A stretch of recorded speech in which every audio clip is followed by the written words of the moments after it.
আরম্ভ করছি আমার এই প্রতিবেদন যাদের আমি খুব কাছে থেকে দেখেছি। আমার সাহিত্য পাঠের শুরু খুব ছোটোবেলা থেকেই।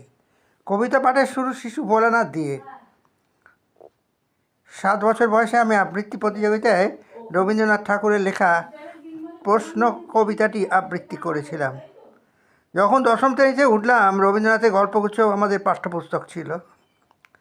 বেশিরভাগ এই ছিল সেটা র্যাপিড রিডিং, কিন্তু আমি খুব মন দিয়ে পড়েছিলাম, কারণ গল্পগুলো খুবই ভালো লাগতো গল্পগুচ্ছের। তাই জন্যে সিরিয়াসলি পড়তাম এই গল্পগুলি। এছাড়া সেই ক্লাস 10 অবধি আমি স্বপন কুমারের লেখা বইও পড়েছি, হেমন্ত কুমার রায়ের লেখা জয়ন্ত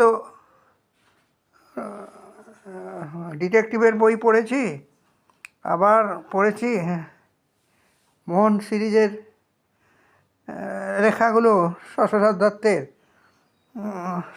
রসমোহন, সেগুলো খুব ভালো লাগতো। তার আবার ছেলে স্বপন কুমার, সে স্বপনের গল্পগুলো খুব ভালো লাগতো। সব ভালো লাগতো, রহস্য রোমাঞ্চ সিরিজ খুবই ভালো লাগতো। আর ঘনাদা গল্প পড়তাম। ঘনাদার যে স্রষ্টা, সেই ঘনাদার স্রষ্টা সেই প্রবেন্দ্র কুমার মিত্র, উনি আমাদের পাড়ার লোক প্রতিবেদন আমি এটা বলবো, এবং তার সম্পর্কে অনেক কথা বলার আছে, সেটা বলবো। এখন আমি সমরেশ বসু সম্পর্কে বলছি, অতএব সমরেশ বসু সম্পর্কেই বলি। এছাড়া আমি সে কী পড়তাম, শশধর দত্ত ছাড়াও নারায়ণ গঙ্গোপাধ্যায়, শিবরাম চক্রবর্তী, এটাও পড়তাম। এই শিবরাম চক্রবর্তী তো প্রেমেন্দ্র মিত্রের খুব ঘনিষ্ঠ বন্ধু ছিলেন, কিন্তু অদ্ভুত, প্রায় না খেতে পরে মেরে যাওয়ার মতো অবস্থা হয়েছিল তার। কেন জানি না, কেন তিনি নিজেকে এরকম করেছিলেন তাও জানি না, কিন্তু তিনি তো একজন সেলিব্রিটি লেখক, এটা তো নেমে নিতেই হবে। আমার উপন্যাসের পাঠক আরম্ভটা ছিল বঙ্কিমচন্দ্র শরৎচন্দ্র দিয়ে। শেষ কথায় আজও জানি না, সবই নির্ভর করবে শরীরের ওপর। শরীর তো আর চলছে না, 81 পার হয়ে গেছে, দুটো হাঁটু খারাপ হয়ে গেছে, অপারেশান করেছি, অতএব কোনোক্রমে চলছে যাবে। যতদিন বাঁচবো, চোখ আমাকে পারমিট করবে, শরীর আমাকে পারমিট করবে, আমি পড়বো উপন্যাসগুলো, আরও অনেক উপন্যাস আমি পড়ব। তবে বললাম আগে যে আমি কিন্তু সমরেশ বসুর লেখা পড়েছি, প্রথম কিন্তু পড়েছি বঙ্কিমচন্দ্র শরৎচন্দ্র। এখন তো অনেক কথাই আমি মনে রাখতে পারি না, ডিমেনশিয়া হয়ে গেছে, এই আর কি। আমার সাহিত্য পাঠের অনুপ্রেরণা ছিল আমার বড়দা। তিনি ছিলেন কমিউনিস্ট পার্টির সঙ্গে যুক্ত, অবিভক্ত কমিউনিস্ট পার্টির কথা বলছি। বিশেষ করে কমিউনিস্ট পার্টির কালচারাল শাখা সংগঠন ভারতীয় গণনাট্য সংঘ, যা 1943 সালে বোম্বাইতে গড়ে উঠেছিল, তার পশ্চিমবঙ্গ শাখার সক্রিয় সদস্য ছিলেন আমার বড়দা। ভারতীয় গণনাট্য সংঘের এই শাখার সঙ্গে তখনকার দিনে, অর্থাৎ বিংশ শতাব্দীর 40-এর দশকে যুক্ত ছিলেন শতাব্দীর তাবড় গুণীজন, অভিনেতা, কবি, সাহিত্যিক, সঙ্গীতশিল্পী, সুরকার, গীতিকার, চিত্র পরিচালক, এক কথায় বাংলার সংস্কৃতির সঙ্গে যুক্ত বহু মানুষজন। আমার বড়দা ছিলেন নাটকের সঙ্গে যুক্ত, গ্রামেগঞ্জে বামপন্থী চিন্তাধারার আদর্শ প্রচার করে বেড়াতেন নাটকের মাধ্যমে। সেই সুবাদেই সাহিত্য থেকে সঙ্গীত জগতের দীপকাল মানুষজনের সঙ্গে তার সখ্যতা ছিল। আমাদের ভবানীপুরের বাড়িটি গলির মধ্যে ছিল বলে আমাদের বাড়িতে রিহার্সাল হতো গণনাট্য সংঘ নাটকে, গান বাজানোর রিহার্সাল হতো এই আমাদের বাড়িতে। সবাই এখানে আসতেন, পুলিশের উৎপাতের ভয় ছিল না, গলির মধ্যে বাড়ি।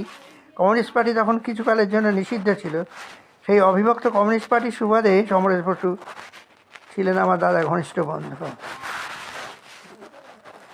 সমরেশ বসুর লেখা উপন্যাস পড়ার আগে আমি মানিক বন্দ্যোপাধ্যায়ের পদ্মা নদীর মাঝি এবং পুতুল নাচের রীতিকথা পড়েছিলাম।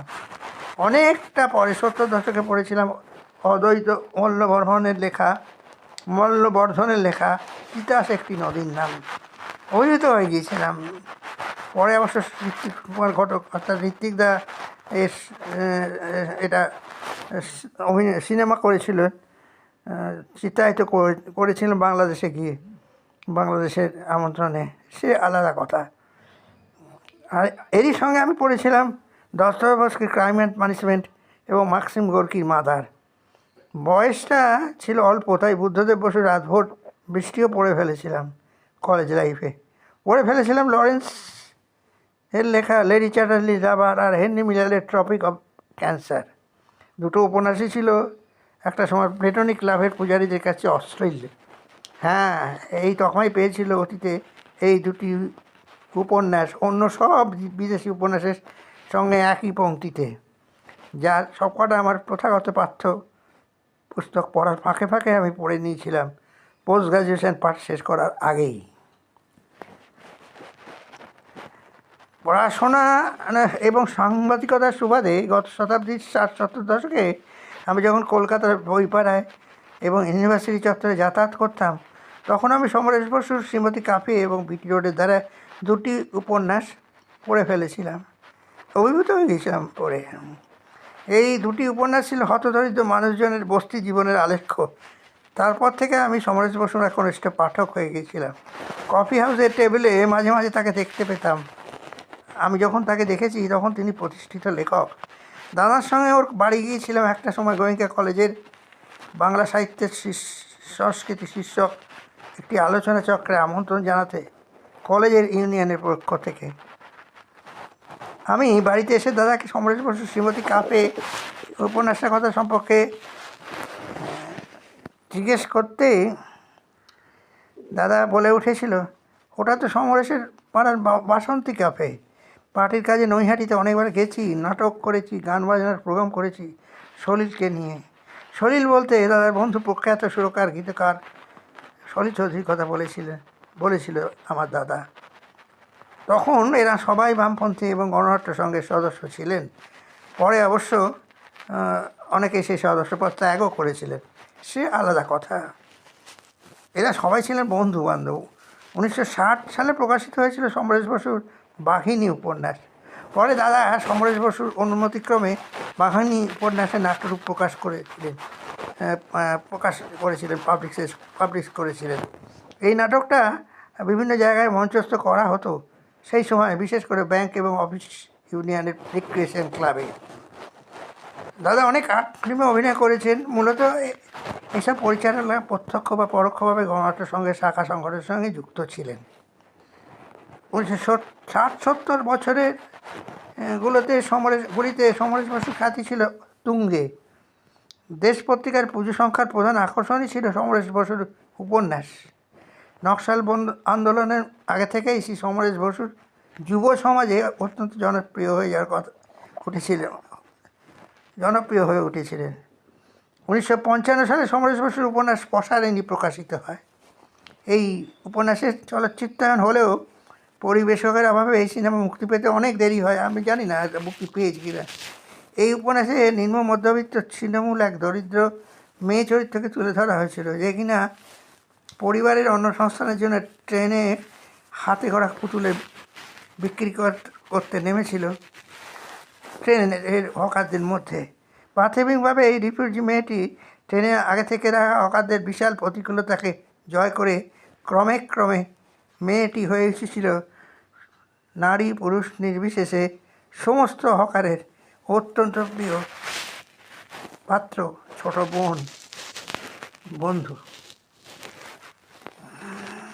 ট্রেনে ফ্রি করা হকারদের নিয়ে তাদের দারিদ্র, সুখ, দুঃখ, ভালোবাসা, এটা ছিল একটা, এই উপন্যাসে ছিল একটা গবেষণার দলিল। যেমন ঋত্বিকদার ছায়াছবি তে নিতার জীবনটাও ছিল একটা ছিন্নমূল পরিবারের ওপর ভিত্তি করে, নগরায়নের ওপর ভিত্তি করে একটা আলাদা দলিল, সামাজিক একটা রিসার্চ এক্ষেত্রেও সেটাই হয়েছিল। এই ফিল্মটি পরিচালনা করেছিলেন আমার দাদা এবং সিনে টেকনিশিয়ানসের একটা গ্রুপ। পরিবেশকের অভাবে এই ফিল্মটি সিনেমা হলে আরও দেখেনি বলে আমার মনে হয়, ঠিক মনে করতে পারছি না এখন। তবে যেটা নিমাইঘাটের ক্ষেত্রে হয়েছিল, ছিন্নমূল ছবিটার ক্ষেত্রে যেখানে ঋত্বিক ঘটকের নাগরিক ছবিটার ক্ষেত্রে হয়েছিল, সেরকমই হয়েছিল। অর্থের জোগানের অভাব ছিল তখনকার দিনে সব শিল্প সৃষ্টির প্রধান অন্তরায়। তখন তো ফিল্ম ডেভেলপমেন্ট কর্পোরেশন গড়ে ওঠেনি। তখন তো সব ব্যক্তিগতভাবে মানুষের কাছ থেকে টাকা নিয়ে বাড়ি সিনেমা বা ফিল্ম তৈরি করতে হতো। অতএব কিছুটা আরম্ভ করার পর অনেকেই টাকা আর দিতে পারতেন না। প্রযোজকদের একটা বড় প্রযোজক তো দরকার ছিল। এখন তো অনেক বড় প্রযোজক পাওয়া যায়, যেখানে আম্বানি হয়ে গেছেন, সেখানে তো আর কোনো প্রশ্নই আসে না। সমরেশ বসুর বিবর প্রকাশিত হয় 1965 সালে। সেটা নিয়েও একটু প্রশ্ন উঠেছিল। তারপরে প্রজাপতি স্বীকারোক্তি প্রকাশিত হয় 1967 সালে। শ্রী বসুর প্রজাপতি উপন্যাস অশ্লীলতার দায়ে পড়ে 14 বছর পাঠকের দরবারে উপস্থিত হওয়ার সুযোগ পায়নি। উপন্যাসটা লোয়ার কোর্টে শ্রী অমল মিত্রে করা এক মামলায় অশ্লীলতার দায়ে অভিযুক্ত হয়। অদ্ভুতভাবে সেই দিনটা ছিল শ্রী বসুর জন্মদিন, 11ই ডিসেম্বর। এই মামলার সাক্ষী হিসেবে বুদ্ধদেব বসু সমরেশ বসুর পক্ষে রায় দিয়েছিলেন, তার মতামত দিয়েছিলেন। তার মতে উপন্যাসটা ছিল তদানীন্তন সমাজের একটা প্রতিচ্ছবি। বাস্তবকে কোনোভাবেই অশ্লীল বলা যায় না, এটাই ছিল বুদ্ধদেববাবু নিজের মতামত। লোয়ার কোর্ট থেকে সেই কেস হায়ার কোর্টে যায়। সেখানেও হার হয় লেখক ও প্রকাশকের। শেষ পর্যন্ত সুপ্রিম কোর্টে গিয়ে প্রজাপতি উপন্যাসটি অশ্লীলতার দায় থেকে মুক্ত হয়। আজকের দিনে অবশ্য ফেসবুক, ইউটিউবের কল্যাণে শ্লীল অশ্লীলের ভেদাভেদটা প্রায় চলেই গেছে বলা যায়। 1957 সালে সমরেশ বসুর গঙ্গা উপন্যাস প্রকাশিত হয়। এই উপন্যাস ছিল লেখকের পুরোপুরি গবেষণা এবং অভিজ্ঞতার ফসল। অতীতে গণনাট্য সঙ্গের সঙ্গে যুক্ত থাকা রাজেন তরফদারের পরিচালনায় এবং সলিল চৌধুরীর সঙ্গীত পরিচালনায় এই উপন্যাসটি চলচ্চিত্রায়নের পর মানুষের মধ্যে বিশেষভাবে জনপ্রিয়তা অর্জন করেছিল। এই উপন্যাসটি ছিল মাছ ধরতে যাওয়া মানুষজনের জীবনের সুখ দুঃখ কামনা বাসনা নিয়ে লেখা এক প্রামাণ্য দলিল। তিতাস একটি নদীর নাম, হাসলি বাঁকের উপকথা, পদ্মা নদীর মাঝি এবং গঙ্গা, এই 4টি উপন্যাস ছিল বাংলা সাহিত্যের 4 প্রতিভাবান সাহিত্যিকের নদী এবং মানুষ এই দুয়ের পটভূমিকা লেখা উপন্যাস। প্রথমটা লেখক ছিলেন দেশ পত্রিকার সহকারী সম্পাদক এবং সাংবাদিক অদ্বৈত মূল্যবর্ধন। তারপর সেই উপন্যাস ধারাবাহিকভাবে প্রকাশিত হয় মোহাম্মদী পত্রিকায়। হাসলি বাঁকের উপকথা উপন্যাসে তারাশঙ্কর বন্দ্যোপাধ্যায় নিজে জমিদার বংশের মানুষ হলেও ধনতন্ত্রের উত্থান এবং ধনতন্ত্রের বিপদ সম্পর্কে অত্যন্ত ওয়াকিবহাল ছিলেন।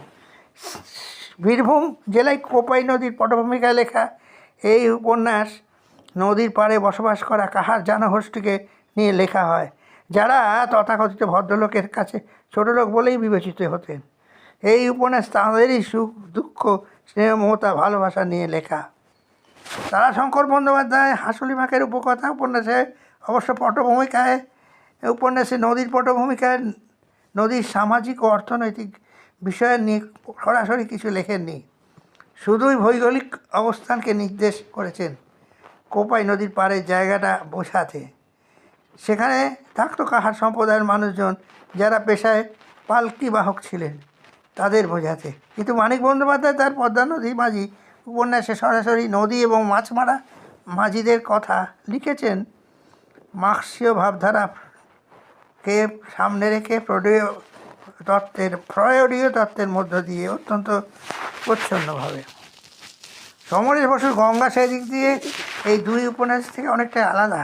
বলা যেতে পারে। যেহেতু সমরেশ বসু ছিলেন নিচের তলার থেকে আসা একজন রাজনৈতিক কর্মী, সেই কারণে সমরেশ বসুর গঙ্গা ছিল অনেকটাই চরিত্রকেন্দ্রিক।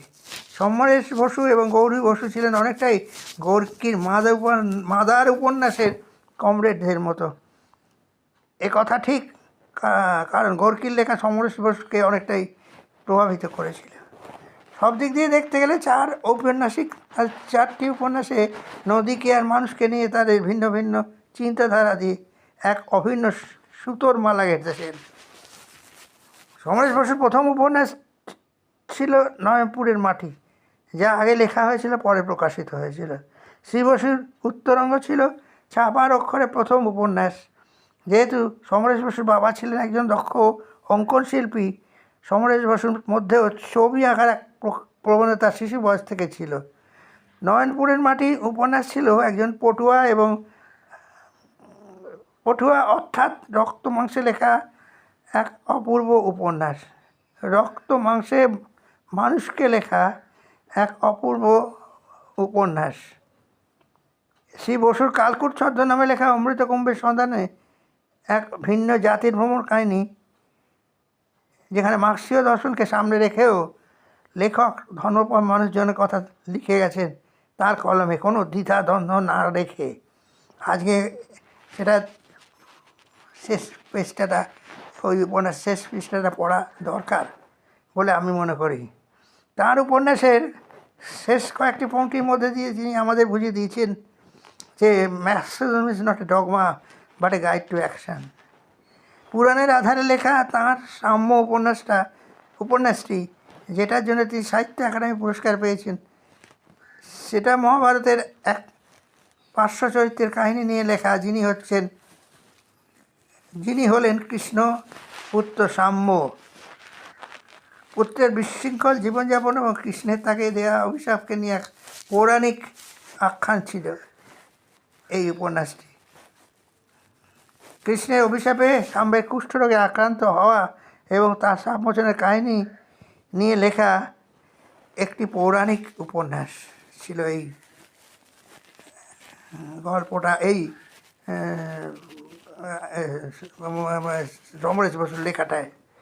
সমরেশ বসুর নকশাল আন্দোলনের ভূমিকায় লেখা মহাকালের রথের ঘোড়া উপন্যাসটিও পাঠককুলকে বিশেষভাবে আকৃষ্ট করেছে। স্বল্প পরিসরে সমরেশ বসুর সমগ্র সাহিত্য সৃষ্টি নিয়ে বলা অসম্ভব, কারণ তাঁর জীবিতকালে বাঙালির সমাজ ও সমাজ বিবর্তনের প্রতিটি স্তরের চিত্রলিপি তাঁর সৃষ্টির মাধ্যমে তিনি অঙ্কন করে গেছেন। 200টি গল্প লিখেছেন সমরেশ বসু। কোনো গল্পই শুধু দুই নরনারীর প্রেমের গল্প ছিল না, সবগুলিই ছিল সংকেতপূর্ণ। সমরেশ বসুর প্রথম গল্পের নাম ছিল আদাব বা শিষ্টাচার।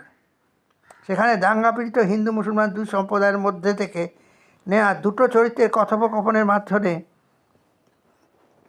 তিনি সমাজের কাছে এই সংকেত প্রেরণ করেছিলেন যে ধর্ম নিয়ে দাঙ্গা স্নেহ, মমতা, ভালোবাসায় ভরপুর দুই সম্প্রদায়ের মানুষজন করে না, দাঙ্গা করে দুটো ভিন্ন সম্প্রদায়ের অভিন্ন সমাজ বিরোধী।